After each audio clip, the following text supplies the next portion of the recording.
What is up, fellow nerds, and welcome back to the Dapper Snapper Gaming channel, and welcome back to How Do I Want to Do This? This is our series where we take a look at all playable options available to players in Dungeons & Dragons 5th edition, and then we rank them on a scale of 1 to 10 and build them together or fix them if they don't quite meet our criteria. Now this week we are starting something very exciting. We are talking about the Blood Hunter in Dungeons & Dragons 5th edition. Now this is considered homebrew material technically. However, because it was so popular as far as Critical Role, because it's made by Matt Mercer, it's essentially just canon at this point that this exists, so that's why we're going through it. Plus, it's only a 4 or 5 week commitment on this one, so nowhere near as long as, say, Cleric, which is what's coming next. So I think it's going to be a lot of fun to take a detour and take a look at this class and see just how it ranks with all of the other official ones. So make sure to leave a like on the video and subscribe if you haven't already. As you can see, the vast majority of people are not subscribed to the channel who watch this channel, and so please, let's bring that number down, or at least the number of subscribed people up, and it is going to be fantastic. We are shooting for 1,000 subscribers by the end of this year, and I think that we can absolutely do it, but I need your help to do so. So thank you all for your support, and make sure to share this video with your friends as well. So the Blood Hunter is a very unique take on just D&D and how it works in general. This is basically the monster to fight all monsters. So every time that you want to play that person that struggles in social situations, but absolutely just decimates people in battle, this is your chance. Basically, they use their blood in order to amplify their abilities and to make their swords and other weapons do more damage. And ultimately, they're just creepy and they are a lot of fun. I have one in my current Curse of Strahd campaign, and it is a ton of fun. And we will talk about that more when we get to the subclass that character has taken. But for now, we're going to talk about just the general class and base it on what we think based on all of the other classes. So let's jump in. So starting off with our proficiencies here, we get a D10 for our hit die, which is fantastic. This is our second biggest one and second only to the Barbarian. So this is the best one that you're going to get for, by and large, most of your classes. So we're off to a good start so far. Next, as far as proficiencies, we get light and medium armor as well as shields, which is also pretty good. Obviously, I love having heavy armor, but having light and medium, both pretty good. So we're doing pretty good. Weapons, simple and martial weapons. All right, we're still doing great so far. Tools, alchemist supplies, cool. Tools aren't really that important in D&D, let's be real. So that's give or take. As far as saving throws, dexterity and intelligence. Dexterity is quite good. Intelligence, you're never going to use, pretty much like ever. So that's not as good. So we're 50% on that one. And then we get some skills. We get to choose 3 from a list, which is pretty cool. The list isn't too bad. So as far as proficiencies go, we actually look pretty good so far. This is one of the better ones for sure. So I'm gonna give this a 9 out of 10. We're basically just missing heavy armor proficiency and a better saving throw, such as wisdom. Wisdom or constitution. Although most of the Blood Hunters, I say most, don't use spellcasting, so constitution isn't as big of a deal here, but wisdom would have been really, really nice, but intelligence makes sense once we start talking about the class itself.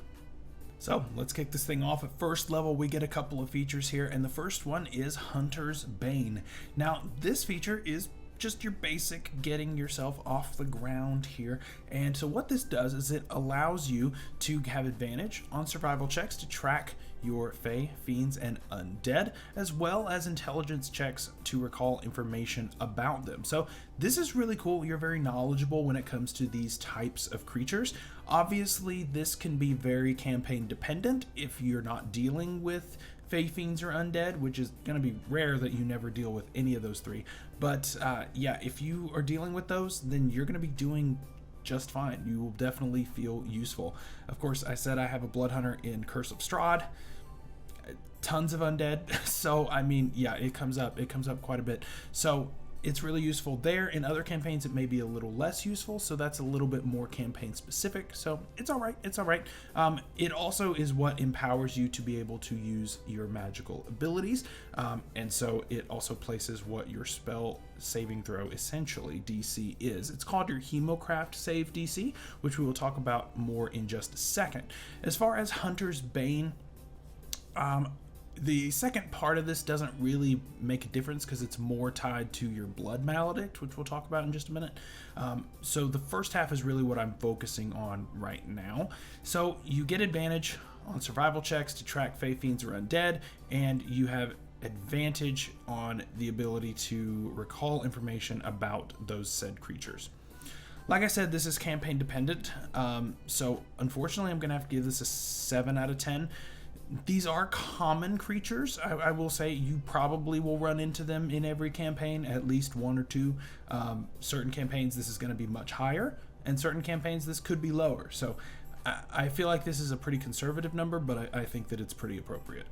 Also, first level, we get Blood Maledict, and this is kind of the main reason that people take the Blood Hunter is for these right here. So there are 12 of these, however, certain blood curses, which is what they are known as, are locked to specific subclasses, so you can't get all of them necessarily, but you get most of them. You get access to most of them.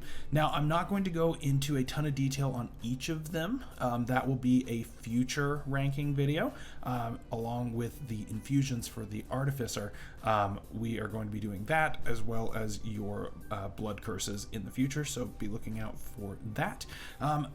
But you get to choose one of these for now, and you will get to, you can replace them later if you want to, and you get to learn more of them as you level up, which is pretty cool. They have varying different effects, such as causing disadvantage on attack rolls. You can blind people, you can frighten people, you can do a lot of different things. The other part of this is that you can amplify these certain curses. So each of them have a base feature. I will show you what I mean right here with just one of them, for example. So each of them have a base feature, and then you can also choose to amplify it. Now, when you amplify it, you have to actually do damage to yourself, and this is how you are using your blood for magic, and this is what your saving throw would be based on as well. Your saving throws are based on your intelligence modifier, so you do want a decent intelligence when you take this class, but that makes sense. You're a hunter, you have to be really smart in order to do all of these things, so that checks out.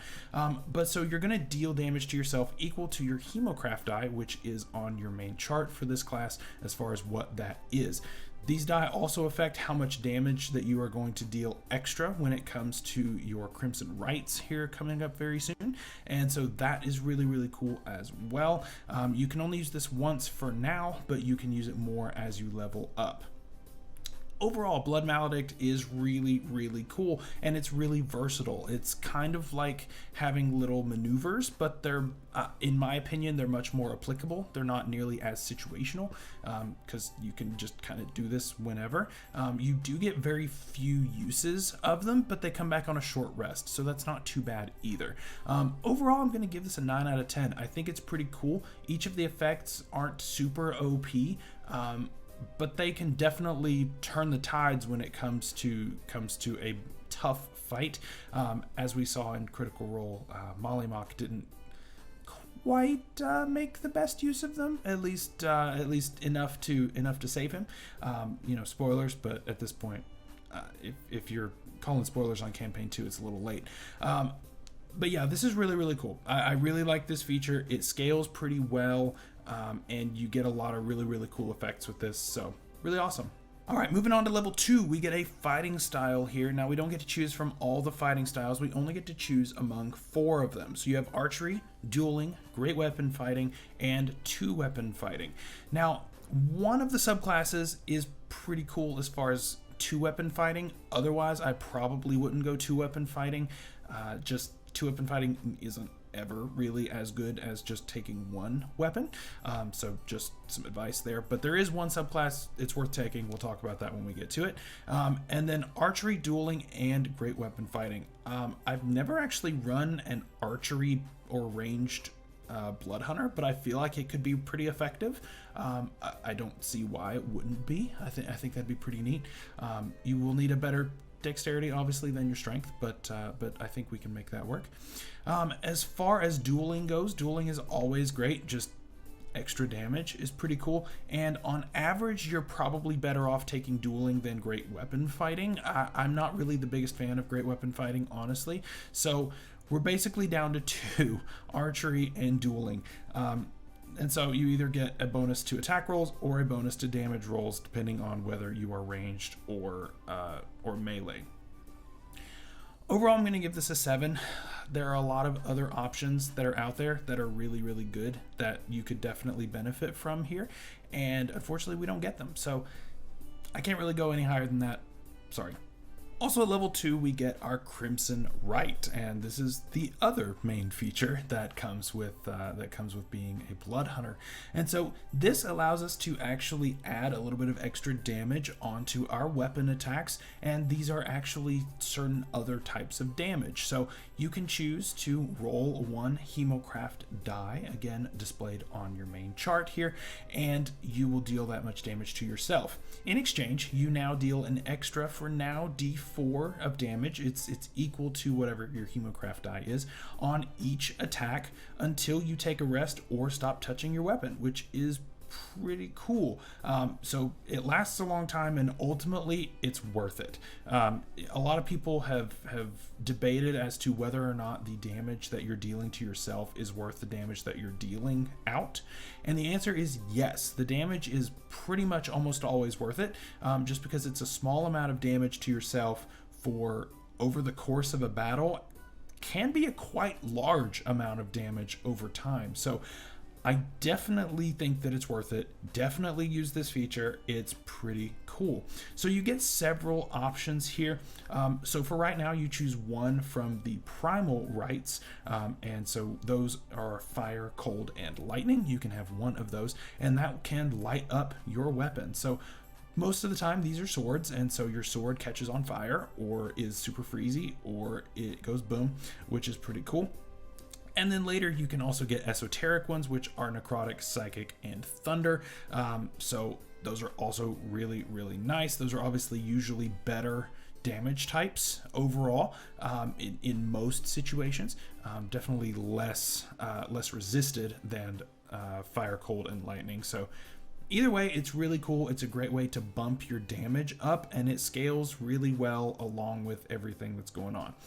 Overall, I'm going to give this an 8 out of 10. The damage isn't insane, but it is enough to where it's substantial. And over time, it's really great. It's not just like for a minute, which I think would still be okay, but I like that it's longer. I think that that's totally fine. I think that 10 minutes would have been fine, but you know what? I really don't think that this is all that busted. I think it's really cool to be able to do this.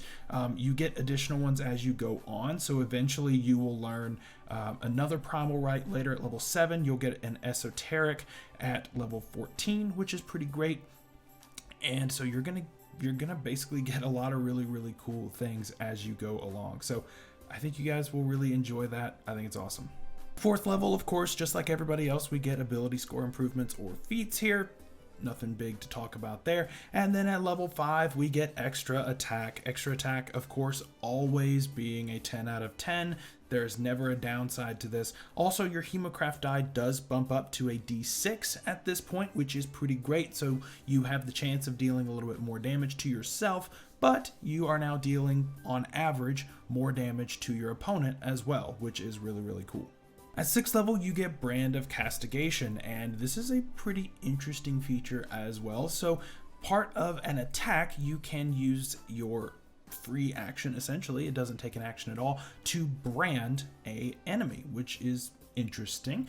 So what this does is it allows you to basically be able to track the creature. You always know which direction it is from you, and each time that creature deals damage to you or someone that is within 5 feet of you, then it takes damage equal to your intelligence modifier, which may not be much, but it depends on if you trap it in a circle, or you trap it in a corner and you've got some friends and it's trying to get out, then it's just gonna basically be slowly killing itself on top of the damage that you're doing. So not too bad. It's not going to be a ton of damage, just because you're going to be focused more on strength necessarily than intelligence, but you can get your intelligence up pretty high as well, just so that your saving throws are good too. So it all works together. I think it's pretty cool.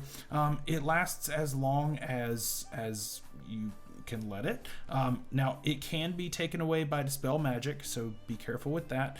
And it levels up with you as far as it is half of your level.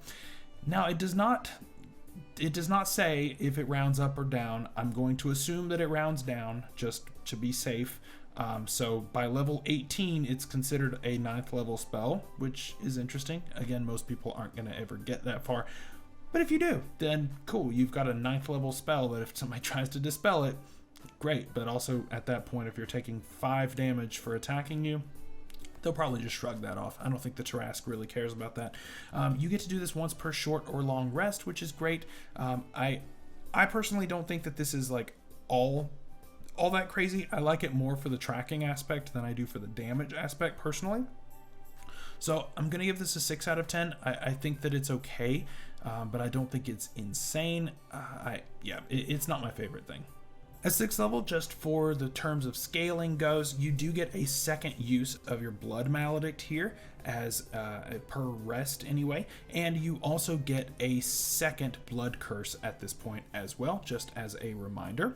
At level 7, we do get another feature from our subclass, and we get another Primal Rite here as well. So pretty cool, just some scaling things. Level 8, of course, is another ASI or a feat. We're going to skip over that. And then at 9th level, we get Grim Psychometry. This is an interesting one. This is an interesting one. So basically what this does is it gives you a talent, I guess, a ability to remember things and discern history, having to do with certain things. So when you make a history check to recall information about a darker past surrounding an object you're touching or a location you're present in, you have advantage on the roll. This is very subjective, and this is going to be something to talk about with your DM, because the wording here is a little open-ended as far as like what counts as a darker past. It's interesting. So it says the information often gleans toward the more sinister influences of the past and sometimes conveys visions of things previously unknown to the character on higher rolls. But what does this do over, say, like anything else, right? I don't think that this is that crazy. It just basically gives you more of an advantage on history checks. But it's very weird. I don't think it's worded all that great, in my opinion, and I think that this is kind of a throwaway ability to me. I'm going to give this a 4 out of 10. I think that this is something to workshop with your DM to make a little bit more specific, but what I'm ranking is just what's on the page. So, yeah, I'm not a huge fan of this one. At level 10, we get a couple of things here. We get to learn one more of our blood curses, and we get Dark Augmentation. Now, this one's interesting. We get to increase our speed by 5 feet, which is always welcome. And whenever we make strength, dexterity, or constitution saving throws, we have a bonus to that equal to our intelligence modifier. This is pretty cool.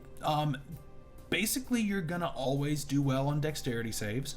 This really is going to help with strength saves, just because you're proficient with dexterity. Strength, most of the time you're probably going to be using strength-based weapons. And then constitution, if you are the subclass that focuses on spells, this is going to be very, very welcome and very, very useful in the future. So it is a little late at level 10 to be getting something like this, but this is a pretty great ability, and there is zero downside to this. I'm going to give this a 9 out of 10. I think this is very, very useful, and I think that this will come up pretty often, to be honest.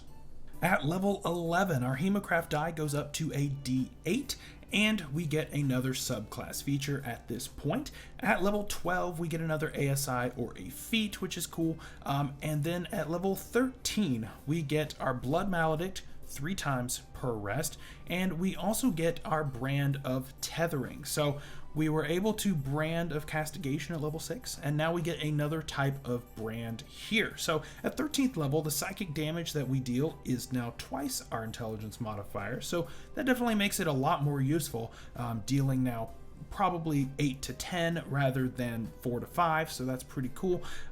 And this also makes it so much worse on them. If they are branded, they now cannot dash. So this works really well in combination with the tracking ability. Like I said, it's really good to be able to track certain creatures that you have branded. So if you think somebody's going to run away, brand them, and now they can't dash to get away from you when you are tracking them. This is going to make it a lot easier for you to get after somebody as long as they can't necessarily teleport. This is going to be pretty great. I think that you will definitely like this. Now, speaking of teleportation, if they attempt to teleport, then this catches them out and they might be hurting. So if they try to move via ability spell or portal, which covers pretty much all your bases there, they're gonna take damage, 46 psychic damage, which is great, and they have to make a wisdom saving throw, and if they fail, they don't move, they don't teleport. That's pretty awesome. I do have to say that's pretty great. So it doesn't specify this, but I'm going to assume that that means they blow the spell slot if it's a spell. If it's a portal, they probably just kind of stand at the portal, and I would assume they get to attempt again and take the damage again when they attempt a second time. And then if it's an ability, they're just they can use it however many times, but they're gonna take the damage every time they attempt it. So I think that's great. I think this is a amazing way to scale that brand of Castigation. I think that level 13 is a pretty good, I think that's a pretty good range in order to get something like this. So I'm going to give this a 9 out of 10. It's definitely a big help to brand of Castigation, which was a little mediocre before, and so now that is much, much better, so I'm all for that. So level 14, we get a few things. We get to learn one more blood curse, which is pretty great. We also get to learn an esoteric rite at this point, so one of the better ones. So definitely think about switching up what you've been doing this whole time. And then we also get Hardened Soul at level 14. So we now have advantage on saving throws against being charmed and frightened. This isn't something that I think is really, really all that great this late into the game. Normally your charm and frighten type of creatures have come way earlier. And once you're at this level, they're more focused on just absolutely murdering your face. There are definitely exceptions. I will say that it's definitely not unheard of to find a monster that's trying to charm and frighten you at high level. But by level 14, really things are going to be doing so much damage that they're not really going to worry about charming and frightening unless it's as part of the attack. So I don't think this is going to be insane. It'll come up, but not super often. So I'm going to have to give this a 6 out of 10. It's useful, but it is pretty situational at this high of level. If we had gotten this more in the 4, 5, 6 range, somewhere in there, this definitely would have ranked higher for me, because that's kind of when you really needed it, when a lot of your stuff are relying a lot more on those statuses than necessarily damage. So I just think it comes online a little too late. At level 15, we get another subclass feature, which is great. Again, we will rank all of those when we get to our subclass videos, which we will start next week, which is pretty exciting. Level 16, we get an ASI or a feat. Pretty cool. At level 17, we get an upgrade to our Hemocraft die to a D10. We also get a Blood Maledict 4 times per rest at this point, which is fantastic. Level 18, we get yet another subclass feature, as well as a 5th Blood Curse. Level 19, we of course are getting another ASI or a feat. And finally at level 20, we get Sanguine Mastery here. And this is pretty neat. This is a pretty cool capstone here. So basically what you're doing here is once per turn, whenever you use a feature that allows you to roll a Hemocraft die, roll twice and choose which one you want to use. Obviously, you're going to want a lower number on that, and so this allows you to do that.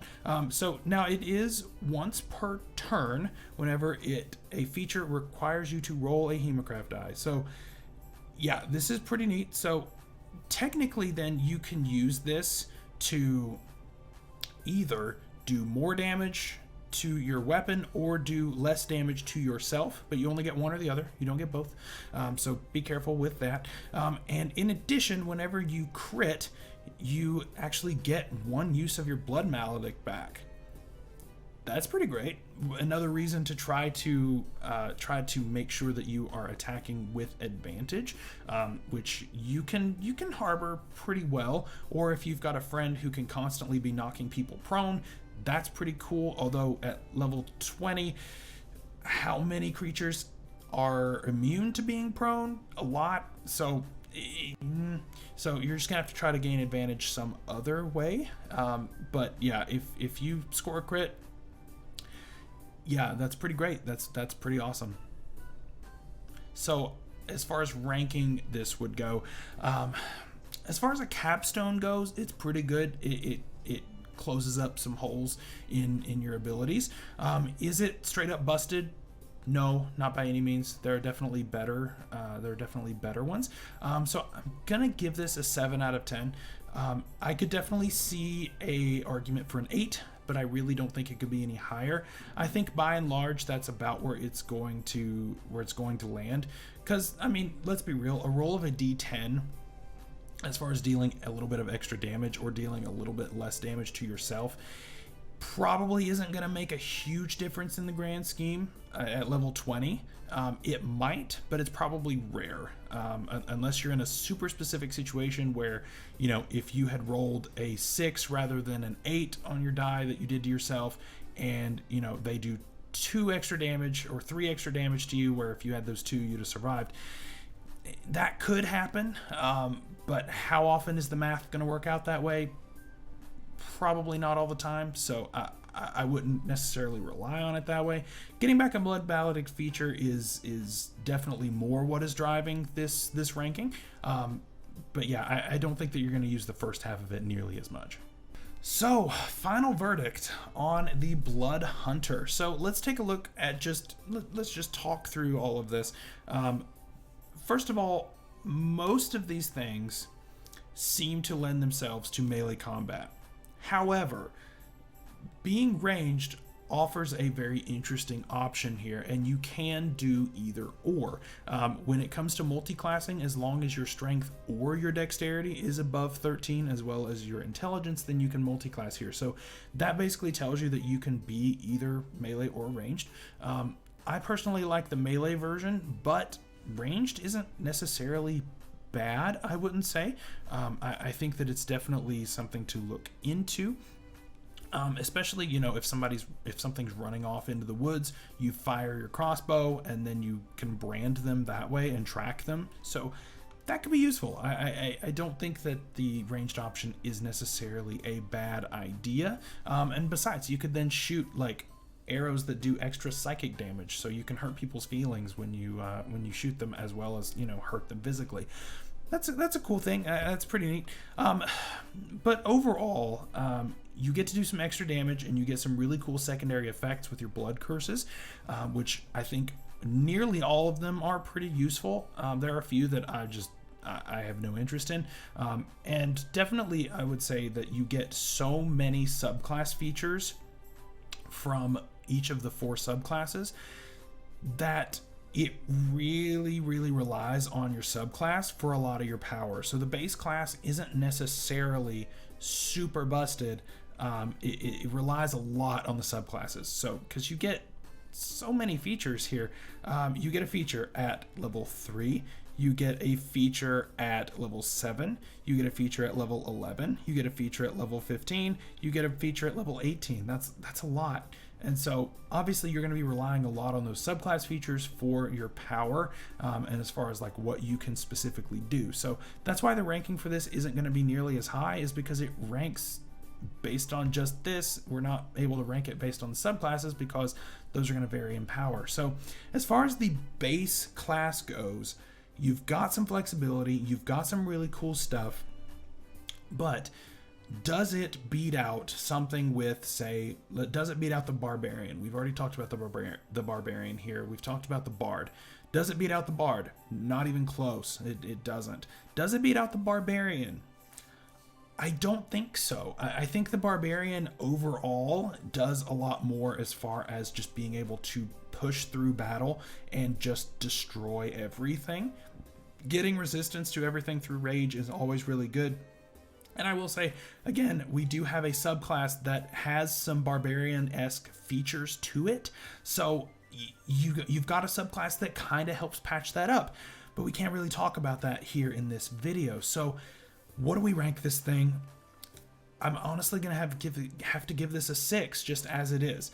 Again, I think that this significantly goes up when you add the subclasses in with it. And we're going to find that this happens with almost all of your classes, where the features presented aren't necessarily the best in the world, but then when you add subclass features, it's great. We're going to run into this a lot with Wizard. We're going to run into this a lot when we get there, so because a lot of your features are tied to your subclasses. So that's kind of where we're at here. So unfortunately, it's a low ranking, but that doesn't necessarily mean that it's weak. With the subclasses, is it as good as Bard? No, it's not, unfortunately. I don't think that even the Swords Bard, which was our weakest Bard, I don't think that it is as good as as the Swords Bard. Even with its subclasses, even with its best subclass, I don't think it quite makes it. So unfortunately, it is going to rank a little bit lower, but does that mean it's not fun? Absolutely not. This is a super, super fun class. I highly recommend you playing it, and if you don't know where to find it, you can find it on a couple of things. You can find it on the Wiki.Dot website, which is what I use for a lot of my information. So make sure to check that out. And you can actually buy it on DM's Guild. So make sure that you go there and support your people out there. DM's Guild has a lot of really, really cool stuff. If you haven't checked it out before, make sure you go check that out. There's a lot of pay what you want kind of content, and there's a lot of homebrew stuff that can really patch up certain things in pre-written modules. There are certain things that you can add to your home modules.